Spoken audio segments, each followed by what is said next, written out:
పట్ల జాలి చూపించి మనల్ని ప్రశ్నించాడు కాబట్టి మన మీద పడవలసిన శిక్ష అంతా ఎవరి మీద పడింది? మన మీద పడవలసిన శిక్షా విధి ఎవరి మీద పడింది? యేసు ప్రభు వారి మీద పడింది.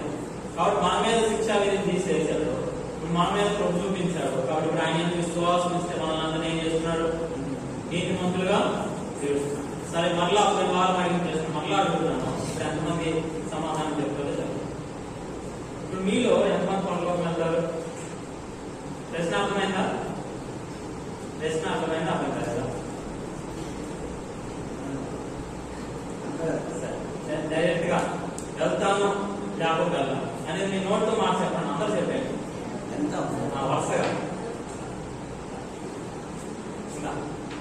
అన్న చెప్పండి. వెనక్కి డౌటా?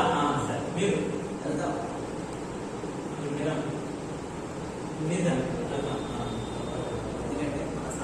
సరే, ఒక మాట గుర్తుపెట్టుకోండి. పోయిన వారం నేను చెప్పాను సంగతి ఏంటో. ఎందుకంటే ఏ మానవుడు కూడా తన సామర్థ్యాన్ని బట్టి పరలోకానికి వెళ్ళడానికి వీలే లేదు. కాబట్టి అందువరకే యేసు ప్రభువు మన కొరకు మరణించాడు. కాబట్టి ఇప్పుడు మనకు వచ్చే డౌట్ ఏంటంటే, మరి పాపం చేసేవాడు సంగతి ఏంటి? ప్రార్థనకు వచ్చి అదే మన డౌట్. మనకు కూడా చాలాసార్లు బలహీనత ఎదురైనప్పుడు మనం ఆలోచించే విధానం అదే. ప్రభు చెప్తున్న మాట ఏంటంటే, ఎప్పుడైతే మనకు శిక్షా విధి లేదు అని మనం నమ్ముతామో ఖచ్చితంగా పాపం నుండి దూరం ఉండడానికి దేవుడు మనకి సహాయం చేస్తున్నాడు. దీన్ని మనం అర్థం చేసుకోవాలి. గుర్తుపెట్టుకోండి, ధర్మశాస్త్రం ఉన్నప్పుడు ఖచ్చితంగా ఎంత బాగా ఖచ్చితంగా ఉండేవాడైనా ఏమవుతాడు? పాపి అని నిరూపించబడతాడు. ఎవరో చెప్పండి, బైబిల్ ఉదాహరణ చెప్పమంటారా? ధర్మశాస్త్ర కాలంలో దేవుడికి ప్రియుడిగా పిలువబడిన దావీదు ఏమని నిరూపించబడ్డాడు? పాపి అని నిరూపించబడ్డాడు ఖచ్చితంగా. అర్థమైందా? కానీ దేవుడు కృపనందుకు వచ్చినవాడు ఏమంటున్నాడంటే, పాపులందరిలో ప్రధానం అన్నాడు. అపోస్తులేమో అతడు కూడా ఏం చేయబడ్డాడు? రక్షించబడ్డాడు. కాబట్టి గుర్తుపెట్టుకోండి, పాపుల్లో ప్రధాని కూడా రక్షించబడేది కృపలో. ధర్మశాస్త్రం క్రింద ఒక పాపం చేసిన వాడు కూడా అదే శిక్ష భరించాల్సింది. కుమారుని వెళ్ళిపోయాడు ఎవరు? దావీదు. కాబట్టి గమనించండి, పాపం యొక్క పర్యావసానము అంత గొప్పది. అప్పుడైనా ఎప్పుడైనా గొప్పదే. కానీ ఇప్పుడు మన మీద శిక్ష ఎదురు రాకుండా ఎవరు రాబడ్డాడు? యేసుక్రీస్తు. కాబట్టి మొదటి మాట ఏంటంటే, మనం అందరం పరలోకం వెళ్తామని కారణం ఏంటంటే మన సామర్థ్యాన్ని బట్టి కాదు. దేని బట్టి? సిలువలో యేసుక్రీస్తు చేసిన కార్యాన్ని బట్టి. అందుకే పద్దాకు సిలువను ఎందుకు జ్ఞాపకం చేసుకుంటామంటే, ఒక సిలువ గుర్తు చేసుకొని నగలు వేసుకోవడానికి కాదు, చేతులకు బ్యాంకులు కట్టుకోవడానికి అంత మాత్రం. ఆయన సిలువలో చేసిన కార్యాన్ని బట్టి మీకు ఒక మాట చూపిస్తాను చూడండి. ఇప్పుడు ఒక మాట వెళ్ళిపోతాను చూడండి. మనుష్య జ్ఞానం ఏం చెప్తుంది? దేవుని జ్ఞానం ఏం చెప్తుంది? మనకి ఏ జ్ఞానం ఉంటుంది చెప్పండి? మనకి ఏ జ్ఞానం ఎక్కువ? ఏ జ్ఞానం ఎక్కువ? ఖచ్చితంగా చదువుల్లో బాగానే ఉంటాం, రాజు పనుల్లో బాగానే ఉంటాం. కానీ వాక్యం దగ్గర వచ్చేటప్పటికి ఎవరైనా నేను చెప్పాను అనుకోండి, చెప్తే ఏమవుతుంది అన్న డౌట్ వచ్చింది. ఒకవేళ ఈ పని ఎలా చేయాలని అడిగాను అనుకో, నాకు తెలిసి ఖచ్చితంగా నేను చెప్తాను అంటే. ఎందుకు? మనకు లోక జ్ఞానం ఉంది, అది ఉండడం తప్పని నేను అనట్లేదు. కానీ ప్రభు చెప్తున్న మాట ఏంటంటే, ఆ లోక జ్ఞానం మన విశ్వాసానికి ఏమాత్రము ఉపయోగపడదు. అర్థమైందా? విశ్వాసం వేరు, లోక జ్ఞానం వేరు. చూపిస్తాను చూడండి. నా మాట మీకు చూపిస్తే మీకు ఇంకా స్పష్టంగా. కొరింథీయులకు రాసిన మొదటి పత్రిక 2వ అధ్యాయం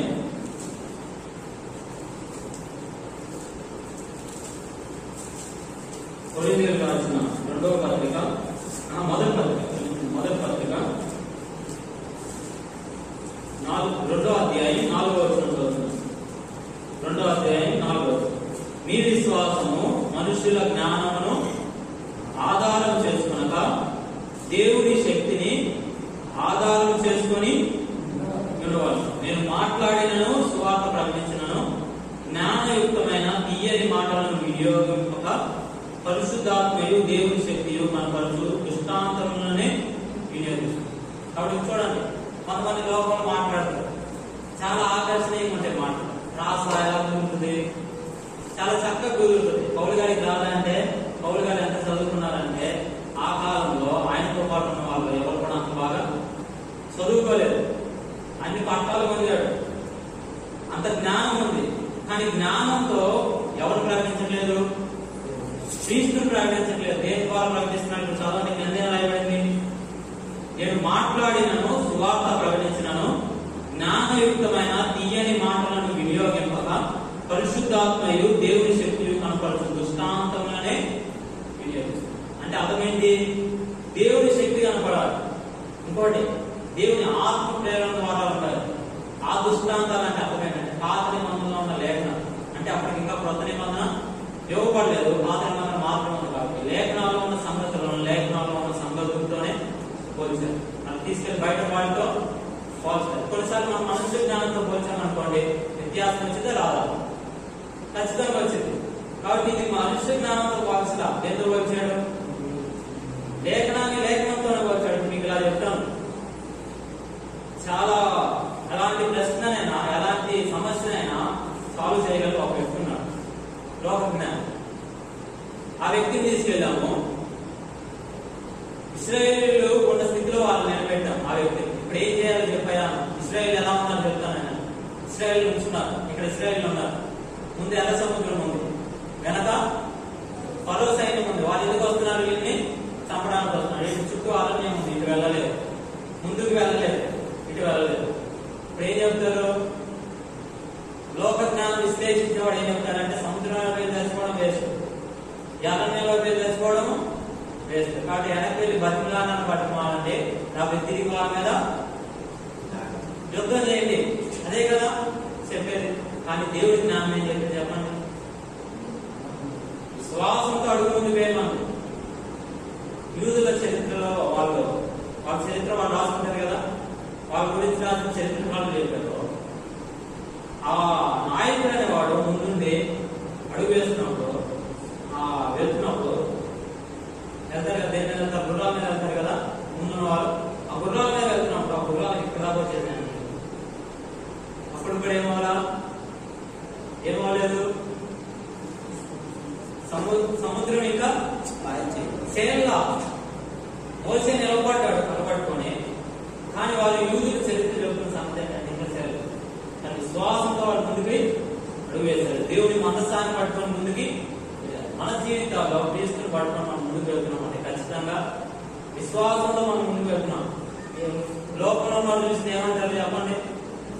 వీళ్ళకి వెళ్ళి కఠినంగా అనుకోవచ్చు, కానీ ఆ కార్యం జరిగేదా వాళ్ళు అంటే అనుకుంటారు. జరిగిన తర్వాత ఏమవుతారు? నమ్ముతారు. ఆ కార్యాన్ని చూసి నమ్మిన వారే ఒక వ్యక్తి ఎవరు తెలుసా? రాహాబు అనే ఒక ఆమె ఆ వేస్ట్ ఏం చేయబడింది చెప్పండి? మార్చబడింది, దేవుని నమ్మింది. కాబట్టి గమనించండి, మన జీవితాల్లో విశ్వాసం ద్వారా మనం కొనసాగాలి. సరే, ఇక్కడ మీకు చూపిస్తాను చూడండి. మనుష్య జ్ఞానాన్ని ఆధారం చేసుకోకూడదు, ఇది అర్థమైంది కదా. మరి దేన్ని ఆధారం చేసుకోవాలి? అక్కడే రాయబడింది. నేను కొత్తగా ఏం చెప్పను, అక్కడ ఏం రాయబడిందో నేను చెప్తాను చూడండి. మరలా 6వ వచనంలో అదే చదువుతాను. ఇంకా వినండి. పూర్ణులైన వారి మధ్య జ్ఞానమును బోధిస్తున్నాము, అది ఈ లోక జ్ఞానం కాదు, నిరర్ధకులై పోవచ్చున్న ఈ లోకాధికారుల జ్ఞానమును కాదు. అంటే సంపూర్ణులైన వారి మధ్య జ్ఞానాన్ని బోధిస్తున్నాడు అంటే వాక్యాన్ని చెప్తున్నాడు. ఆ వాక్యం దేని ఆధారం చేసుకోవాలా? అక్కడే చెప్పాడు. లోక జ్ఞానం కాదు, సంఘంలో చెప్పేది, దేవుని మందిరంలో చెప్పేది ఏ జ్ఞానం కాదు చెప్పండి? లోక జ్ఞానం కాదు. ఇలా 3 పాయింట్లు పాటించు, ఖచ్చితంగా మేమైతే తప్పించుకుంటామని చెప్పడం. దేవుని మీద ఆధారపడు, ఖచ్చితంగా ఎలా తప్పించుకోవాలి ఆయన మార్గము చూపిస్తాడు. కాబట్టి లోక జ్ఞానానికి దేవుడి జ్ఞానానికి వ్యత్యాసం ఉంది. చూడండి, ఆ జ్ఞానాన్ని ఎక్కడ తీసుకొచ్చాడు? ఏ జ్ఞానం కాదు ఇది? లోక జ్ఞానం కాదు. కింద చెప్పాడు ఇప్పుడు అది ఏ జ్ఞానం చూడండి. దేవుని జ్ఞానము 7వ వచనం మర్మమైనట్టుగా బోధించుతున్నాం. ఈ జ్ఞానము మరుగై ఉండెను, జగదుత్పత్తికి ముందుగానే దీన్ని దేవుడు తన మహిమ నిమిత్తము నియమించిన. ఆ జ్ఞానం ఎప్పుడు నియమించబడిందంటే చెప్పండి? ఆ జగదుత్పత్తి ముందంటే ప్రపంచాలు నిర్మించబడక ముందే నియమించబడి. అసలు ఆ జ్ఞానం ఏంటి? మనకు వచ్చే ప్రశ్న ఏంటి? ఆ జ్ఞానం అక్కడే చెప్పాడు, తర్వాత దర్శనంలో చెప్పాడు. అది ఎప్పుడో నియమించబడింది. ఆ జ్ఞానం ఏంటి? ఇప్పుడు చూడండి 7వ వచనం. అది లోకాధికారులు ఎవరికి తెలియదు. అది వారికి తెలిసిన ఎడల మహిమా స్వరూపి యొక్క ప్రభువును సిలువేక కోరియుందురు. ఇందును గురించి దేవుడు తను ప్రేమించిన వారి కొరకు ఏమి సిద్ధపరచుంచాను అవి కంటికి కనబడలేదు, చెవికి వినబడలేదు, మనుష్య హృదయమునకు గోచరము కాదు అని రాయబడిన. కాబట్టి చూడండి, అక్కడ రాయబడిన మాట ఏంటంటే ప్రభువుని సిలువ వేసేవారు. ఈ జ్ఞానం వారికి వేసేవాడు? యేసుక్రీస్తును సిలువ వేశారు. కాబట్టి ఇప్పుడు ఇక్కడ జ్ఞానం ఏంటంటే సిలువ వేయబడిన యేసుక్రీస్తు. కాబట్టి జాగ్రత్తగా గమనించండి, ఈ ప్రణాళిక ఎప్పటి ఉంటుంది? జగదుత్పత్తి ముందు, అంటే జగత్తు పునాది వేయబడుతుంది. ఈ సృష్టి సృష్టించబడలేదు, సృష్టి కార్యానికి ముందే విమోచన కార్యము నిర్ణయించబడింది. ఎవరు? మనకు. ఇది మనకు అర్థమైతే మనం ఏం చేస్తామంటే ధైర్యంగా ఆయన మీద ఆధారపడతాం. చూడండి, మీకు ఎవరైనా ఒక అధికారి మీకు హామీ ఇచ్చాడు అనుకోండి, నేను నీకు ఈ సహాయం చేస్తాను, నీకు భయపడతారా? ఎందుకు భయపడరు? ఆయన అధికారి కాబట్టి చేస్తానులే అని భయం. కానీ మనకి ఈ ప్రణాళిక ఎప్పుడు వేసాడైనా? జగదుత్పత్తి ముందే, అంటే ప్రపంచాన్ని నిర్మించబడక ముందే ఆయన వేశాడు. ఆ ప్రణాళిక నెరవేర్చాడా? నెరవేర్చలేదా? నెరవేరుస్తానని చెప్పలేదు, నెరవేర్చాడు. సిలువలో ఆయన మరణించాడు, సమాధి చేయబడ్డాడు. చెప్పినట్లు 3వ దినాన ఇప్పుడు మన జ్ఞానం ఏంటంటే సిలువలో యేసు ప్రభు చేసిన. ఇప్పుడు మన జ్ఞానం కాబట్టి యేసుక్రీస్తే మన జ్ఞానం. అందుకే పైన చదవండి, కొరింథీ పత్రికను 31వ వచనంలో రాయబడింది. 31వ వచనం చివరిలో 4 మాటలు చెప్పండి. ఆయన మనకు జ్ఞానమును, నీతియు, పరిశుద్ధతయు, విమోచనము ఆయన. కాబట్టి 4 మాటలు. క్రీస్తు యేసే మన జ్ఞానము, క్రీస్తు యేసే మన నీతి, క్రీస్తు యేసే మన పరిశుద్ధత, క్రీస్తు యేసే మన. కాబట్టి సంపూర్ణంగా ఆయన వైపు మనం చూడాలి. కాబట్టి ఇప్పుడు ఒక మాటలో చెప్పండి, ఇప్పుడు మనం రక్షించబడ్డామంటే దేని బట్టి? నేను చాలా తెలివితేటగా కలిగి ఉన్నాను, నేను బైబిల్ రోజు చదువుతాను కాబట్టి రక్షించబడ్డానికి రాదు. మనం రక్షించబడింది సిలువలో ఆయన చేసిన కార్యము, ఆ జ్ఞానాన్ని బట్టి, దేవుని జ్ఞానాన్ని బట్టి, దేవుని శక్తిని బట్టి మనం ఏం చేయబడ్డాము? రక్షించబడ్డాము. మనుష్య జ్ఞానం కాదు. మనుష్య జ్ఞానం ఏమన్నా రాయబడింది చెప్పమంటారా? యేసు ప్రభు సిలువ వేయబడ్డాడు. సిలువ వేయబడితే ఏం రాయమన్నారు చెప్పండి? ఏం రాయమన్నారు యూదులంతా? ఈయన సిలువ వేయబడింది ఎందుకు రాయమన్నారు? కానీ పిలాతు ఏమని రాశాడు? యూదుల రాజైన నజరేయుడగు యేసు. అంటే అర్థమేంటి? ఆయన యూదులకు రాజు అప్పుడు కూడా ప్రకటించబడ్డాడు. 3 భాషలుగా రాయబడ్డాడు. యోహాను సువార్త 19వ అధ్యాయం చదవండి. దేవుని ప్రణాళిక కాబట్టి 3 భాషలుగా రాయబడ్డాడు. 3 భాషలు అంటే ఎందుకు 3 భాషలు అంటే ప్రపంచంలో అప్పుడు ప్రఖ్యాతిగాంచిన భాష 3. ఆ కాలంలో కొనసాగుతున్న 3 భాషలు ఏంటిది? మొదటి గ్రీక్ భాష, రెండవది హెబ్రీ భాష, మూడవది అప్పుడున్న రోమా సామ్రాజ్యం పరిపాలిస్తుంది కాబట్టి రోమన్ భాష. అంటే ఎవరెవరికి అర్థం అవ్వాలి? యేసుక్రీస్తు చెప్పండి, ముగ్గురికి అర్థం అవ్వాలి. హెబ్రీలకు అర్థం అవ్వాలి, అంటే యూదులకు అర్థం అవ్వాలి. ఈయనే మనకు వచ్చిన యూదుల రాజు. రెండవది గ్రీక్ భాష, అన్యులందరికీ ప్రపంచానికి అర్థం అవ్వాలి. తర్వాత మార్కాలు, మేము అధికారులను అనుకున్నారు అనుకోండి, రోమా సామ్రాజ్యం వారికి కూడా ఏం రాశాడు? రోమా భాష రాశాడు. ఏమని? అధికారులు కూడా రాసేవారు, యూదుల రాజు ఆయనే అని చెప్పాడు. కాబట్టి గమనించండి, ప్రపంచం అంతటికి సందేశాన్ని దేవుడు ఇవ్వడానికి పిలాతు ద్వారా దాన్ని రాయించాడు. కాబట్టి దీన్ని తుడిచివేయాలని ప్రయత్నం చేశారు. ఎవరు చెప్పండి? యూదులు వెళ్ళారు పిలాతు. నేను రాసి నేను తొడపన్నాడు. అంటే అర్థం ఏంటి? ఈ యూదులు రాయించింది కాదు, జగత్తు పునాది వేయబడుతుందే ఉన్న ప్రణాళికలో దేవుడు ఖచ్చితంగా దాన్ని రాయించారు. కాబట్టి గమనించండి, దేవుని ప్రణాళిక వేరు, మన ప్రణాళికలో. కాబట్టి గమనించి మన విశ్వాసంగా జీవించడం ప్రారంభించాలి. అందుకే ఈ 2 మాటలు మీకు వచనాలు గుర్తు చేశాను. నీతిమంతుడు విశ్వాసంగా జీవించాలి. మనం నీతిమంతులుగా తీర్చబడ్డామంటే, మనం నీతిమంతులుగా చేయబడ్డానికి ఏమైనా చెప్పండి? మనము దేవుని నీతి అవ్వడానికి పాపం ఎదుగుని ఆయన పాపం చేస్తాం. మన పాపం శిక్ష ఎవరి మీద పడిందంటే యేసుక్రీస్తు మీద. ఈ మాటను అర్థం చేసుకోకుండా నేను ఇన్ని వాక్యాలు చెప్తే మీకు అర్థం కాదు. అందుకే ఈ మాటను మొదటిగా జ్ఞాపకం చేస్తాను. అర్థమైనా ఇది? ఇంతవరకు డౌట్ ఏమైనా ఉందా? ఇప్పటి నుంచి ఎవరైనా డౌట్ గా ఉండకండి. దేని విషయంలో నువ్వు పరలోకం వెళ్తావా లేదా అంటే వెళ్తానా అని డౌట్ గా చూడకండి. ఎందుకు చెప్పండి? నా సామర్థ్యాన్ని బట్టి అయితే నేను వెళ్ళను. ఎందుకు చెప్పండి? నాలో ఏ పాపం ఉండకూడదు, కానీ ఆదాము చేసిన అతిక్రమాన్ని బట్టి నాలో పాపం ఆటోమేటిక్ గా వచ్చేసి దాని పదాన్ని నేను పాపంలో. కానీ యేసుక్రీస్తు ద్వారా ఇప్పుడు నేనేం చేయబడ్డాను? నీతిమంతులుగా తీర్చబడ్డాను. నా పాపంలో శిక్ష ఆయన భరించాడు కాబట్టి ఇప్పుడు నేను నీతిమంతులుగా చేస్తాను. ఇప్పుడు గమనించాను, ఇప్పుడు ఏం చేస్తామంటే నీతి ఫలాలు ఫలిస్తాం. పాపం చేయకుండా ఉండడం ద్వారా అనేకులు మనం ఎక్కడికి నడిపించగలుగుతాము? దేవుని యొద్దకు నడిపించగలుగుతాం. ఇదే సాక్షి జీవితం అంటారు. నమ్మిన వారికి ఖచ్చితంగా ఏమంటారు చెప్పండి? సాక్షి జీవితం అంటారు. ఇదే మీకు ఇంతకుముందు కూడా చెప్పాను. బాలుడైనంత కాలం అతడు దాసుడికి బాలుడికి వ్యత్యాసము లేదు. మనం ఇంట్లో ఉన్నాం కానీ మన పిల్లలుగానే ఉన్నాం అనుకోండి, తండ్రి మన అన్ని బాధ్యతలు మనకి ఇస్తాడా? ఎప్పుడు ఇస్తాడు? మన పెద్దవాళ్ళ వారసులు అవ్వాలి, అప్పుడే బాధ్యతలు మనం నేర్చుకోవాలి. కాబట్టి గమనించండి, మనం ఏం చేయబడాలి? వాక్యంలో ఎదగాలి. వాక్యాన్ని మనము అర్థం చేసుకోవాలి, ధైర్యంగా జీవించడము నేర్చుకోవాలి. మన విషయంలో మన బలహీనత ఏవో ప్రభు దగ్గరికి రావాలి. బలహీనతల విషయంలో ప్రభు దగ్గరికి వస్తుంది. ఈ బలహీనత విషయంలో నీవు నా పరిస్థితుల్లో మరణించాలి. ఈ బలహీనత నా జీవితంలో నన్ను ఏలుబాటు చేయకుండా సహాయం చేయండి. అర్థమైందా? బలహీనతలో మన బలహీనం కానీ బలపరిచేవాడు ఎవరు? కాబట్టి అందుకే పౌలు గారు తిమ్మతికి చెప్తారు, నా కుమారుగా క్రీస్తు యేసునందున్న కృప చేత బలవంతుడు. కాబట్టి ఆయన ద్వారా మనం ఏమవ్వాలంటే బలాన్ని పొందుతాం. ఆయన కృపను బట్టి మనం ఎప్పటికప్పుడు బలాన్ని పొందుతాం. ఈ మాటను మర్చిపోకండి. అర్థమైందా?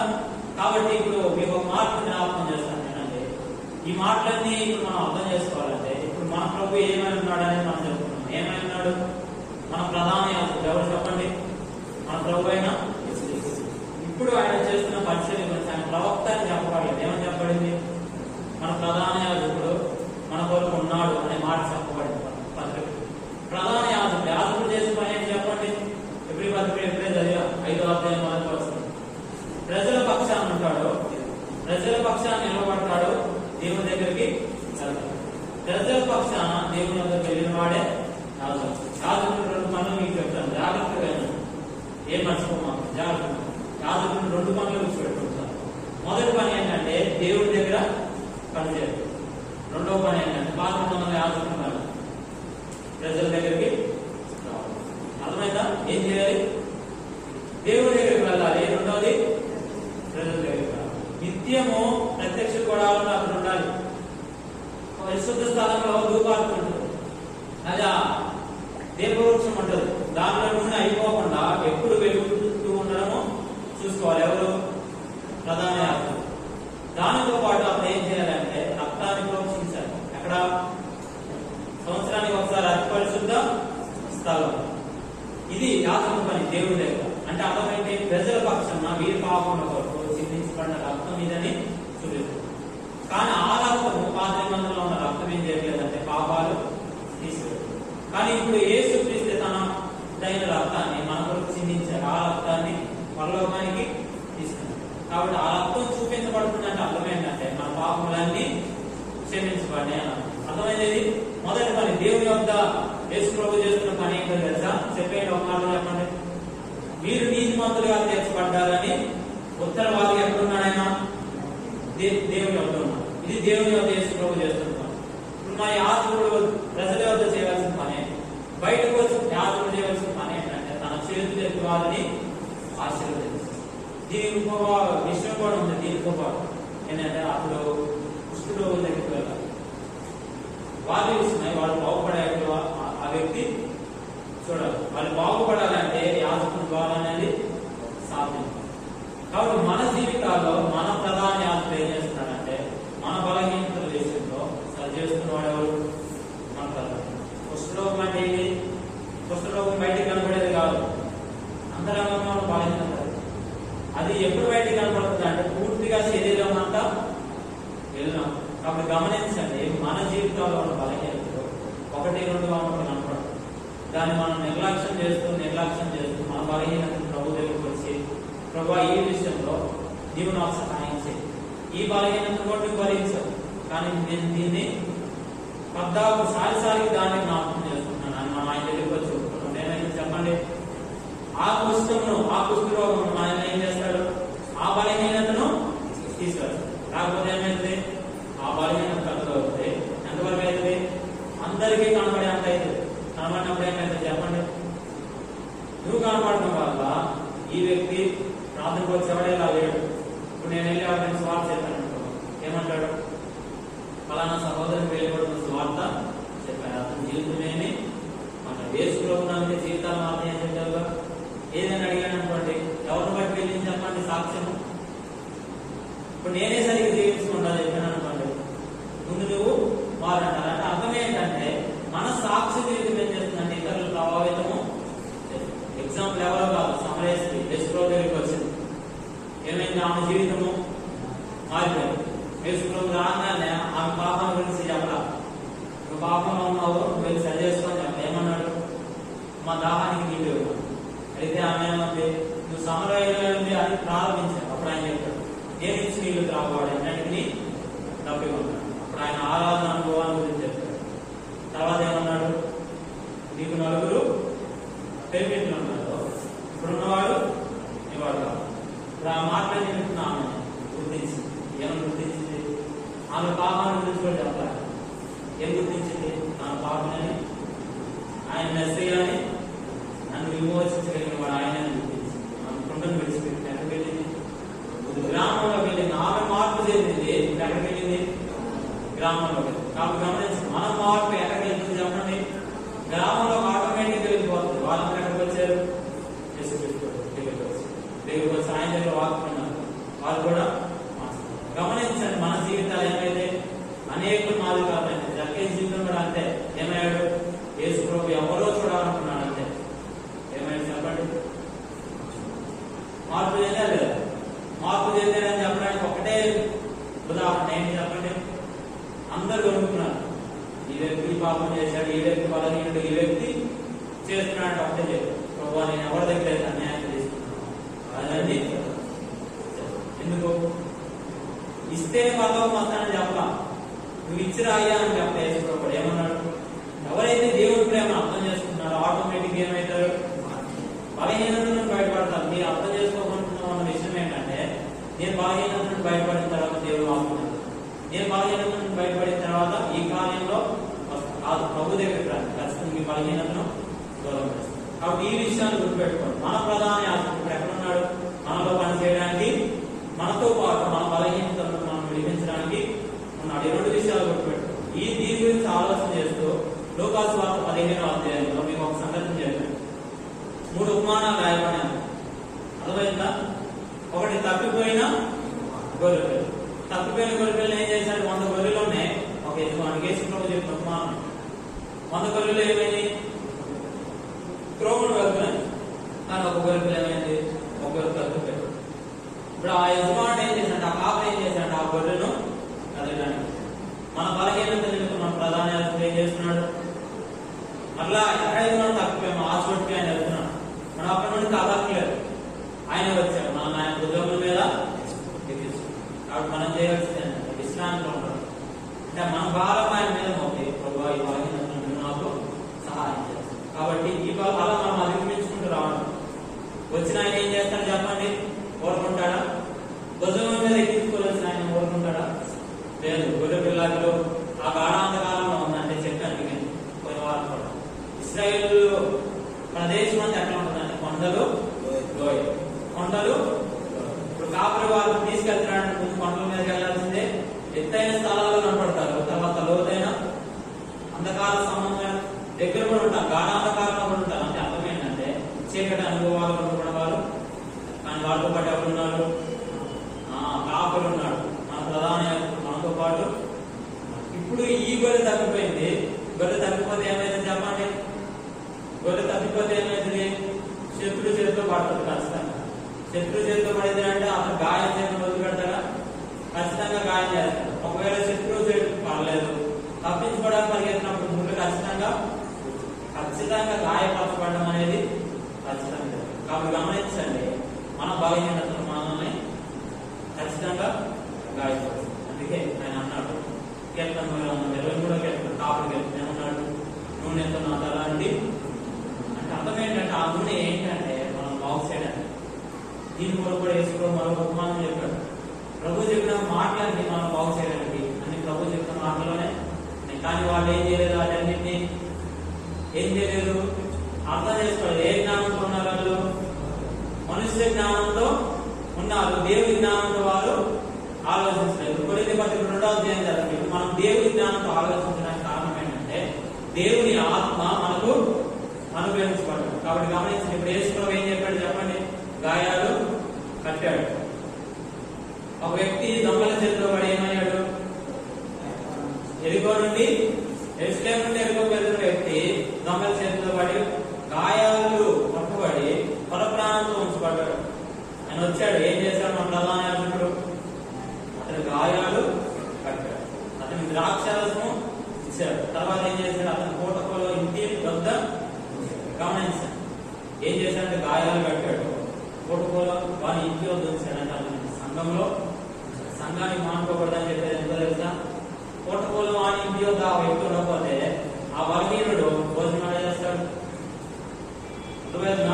మన జీవితాలు బలహీనత ఉన్నప్పుడు మనం పోషించబడాలంటే ఎక్కడికి రావాలి? సంఘానికి రావాలి. మన జీవితాలు వాక్యాన్ని వినకపోతే మనం పోషించబడలేము. ఆ వాక్యం అనే ఆహారం మనకు దొరకకపోతే ఏమైతే ఇంకా బలహీనమైపోతాం. కాబట్టి బలమైన ఆహారం దొరకాలంటే ఎక్కడికి రావాలి? ఎక్కడికి రావాలి చెప్పండి? సంఘానికి రావాలి. ప్రభు చెప్తున్న మాట అదే. మన ప్రధాన యాజకుడు మన బలహీనత చేసుకునే సహాయం చేస్తాడు. కాబట్టి ఆయన ఏం వేసుకుని వెళ్తున్నాడు? మనం ఎక్కడ వేసుకున్నాడు? ఆయన మన ప్రధాన యాజకుడు చూసాం. పాత ప్రధాన యాజకుడు భుజం మీద ఏమున్నాయి? పేర్లు రాయబడినాయి. 12 గోత్రాల పేర్లు ఇటాలు రాయబడి, అంటే మన పేర్లు ఎక్కడున్నాయి? మనం ఆయన ఎక్కడ మోస్తున్నాడు అంటే ఆయన భుజముల మీద మోస్తున్నాడు. కాబట్టి ఆయన దగ్గరికి సంబంధానికి మనం రావాలి. ఆయనతో సంబంధం ఏర్పరచుకోవడం మనము నేర్చుకోవాలి. ఇది మొదటి గుర్తుపెట్టుకోండి. ఇన్ని మాటలు ఎందుకు చెప్పానంటే మనం ఆయనతో సంబంధం లేకపోతే ఏమైతుంది? మనం ఆయనతో మాట్లాడకపోతే చాలా విషయాలు మన బలహీనతలో బయటకు రాదు. కాబట్టి మాట్లాడండి. ఏ రోజు ఆ రోజు ఆయనతో మాట్లాడడం నేర్చుకోండి. ఏమని మాట్లాడాలి? ఒకటే ఆయనకి మనకు సంబంధం ఏంటంటే తండ్రి అని సంబంధం ఇచ్చాడు. కాబట్టి మనం మాట్లాడాలి. ప్రభువా నువ్వు నా తండ్రి అని, కాబట్టి నువ్వు నా తండ్రి, కాబట్టి నాకు ఈ బాధైన విషయంలో సహాయం చేయాలి. కాబట్టి ఈ రోజు నేను ఈ వాక్యం చదవబోతున్నాను. రాబోతున్నాను ఈ వాక్యంలో కొన్ని విషయాలు నాకు అర్థమయ్యే సహాయం. దీంట్లో నాకు తెలియజేస్తున్న సంగతి, లోపడవలసిన సంగతి ఏంటి, లేకపోతే నాకు ఇస్తున్న వాగ్దానం నేను ధైర్యంగా ఉండడానికి అని మీరు అడిగి వాక్యం చదవండి. ఖచ్చితంగా ఏం చేస్తారు? ప్రభు మాట్లాడతారు. కాబట్టి ఈ అనుభవంలోనే మనం రావాలి. ఇది మొదటిది ఏంటి చెప్పండి? 99 గొర్రెలు ఉన్నాయి, ఒక గొర్రె మాత్రమే తప్పిపోయింది. ఇప్పుడు ఏం చేస్తాం? మనం కాకరైతే ఏం చేస్తాం? ఇప్పుడు ఆ గాఢామ కాలం మనం ఎందుకు వెళ్తాము? ఆ లోయలో మనం ఎందుకు వెళ్తాము? 99ని కానీ మనం కాకరి ఒక్కదాన్ని కూడా చూసిపెట్టాలి. మనం అనుకునే ఆలోచన ఎలా అంటే దేవుడు నన్ను మర్చిపోయాడు అనుకుంటాం. ఒక్కొక్కరికి వ్యక్తిగా కలిసాం, కానీ ఒక్కరిని కూడా ఆయన మంచివాడు. ఆ 99 విడిచిపెట్టాడు అనుకుంటాం. ఆ 99 ఇంట్లో పెట్టి ఆయన వెళ్ళాడు. అర్థమైందా? కాబట్టి దేన్ని కూడా ఆయన విడిచిపెట్టేవాడు కాదు. కాబట్టి ప్రతి ఒక్క దానికి ప్రాబ్లం. రెండో ఉపమానం మీకు గమనించినట్ల నాణ్యముల గురించి చెప్పాడు. ఒక స్త్రీ ఉంది, ఆమె నాణ్యాలు ఉన్నాయి. ఒక నాణ్యం కోల్పోయింది. ఎన్ని నాణ్యాలు? ధనం ఆమె దగ్గర ఉంది, కానీ ఒక నాణ్యం కోల్పోయింది. కోల్పోతే ఆమె ఏం చేస్తుందంటే ఇల్లంతరినీ శుభ్రం చేస్తుంది. దేనికోసము? ఒక నాణ్యం. కాబట్టి గమనించండి, ఇల్లంతా శుభ్రం చేయబడాలి. దేనికోసము? ఒక నాణ్యం కోసం. ఒక్కరు కూడా సంఘానికి వస్తున్న వారు, ఇక్కడ వస్తున్న వారు ఒక్కరు కూడా ఏమవకూడదంటే బలహీనతను బట్టి వెనక్కి జారిపోవాలి. దాని విషయంలో ప్రధాన యాజకుడు తీసుకుంటున్న కేర్ అంటే ఒక్క నాణ్యాన్ని కూడా దొరికినప్పుడు ఏం చేశాడు?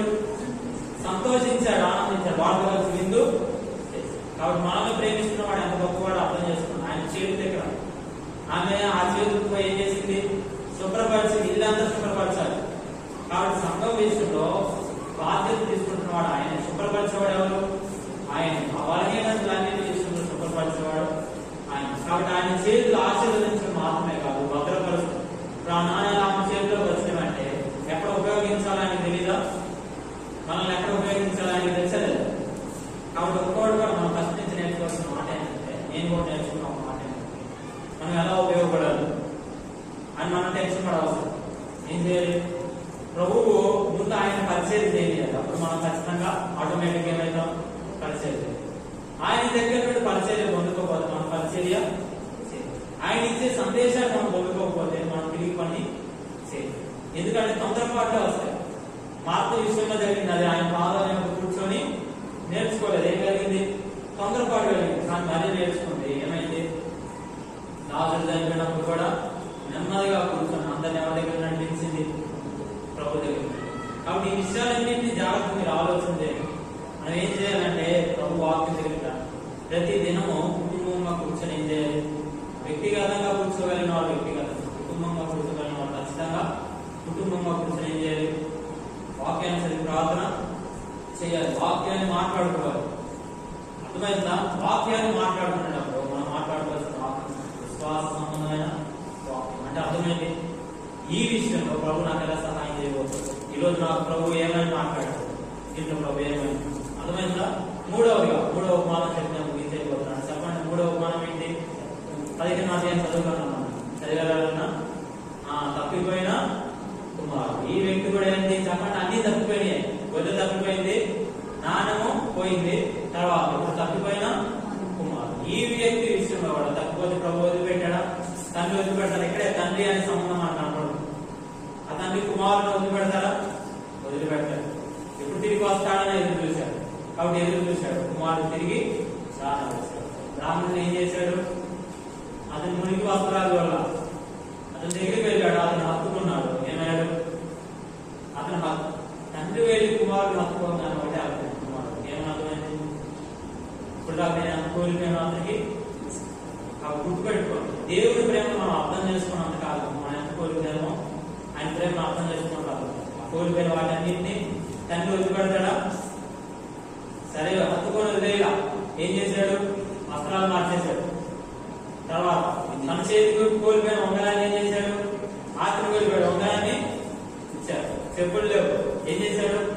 ఇచ్చాడు. పాదరక్ష అలా అన్నింటినీ మళ్ళీ ఏం చేశాడు? కోల్పోయిన వాటన్నింటినీ తిరిగి ఆయన ప్రేమ దగ్గరకు వస్తున్నాం.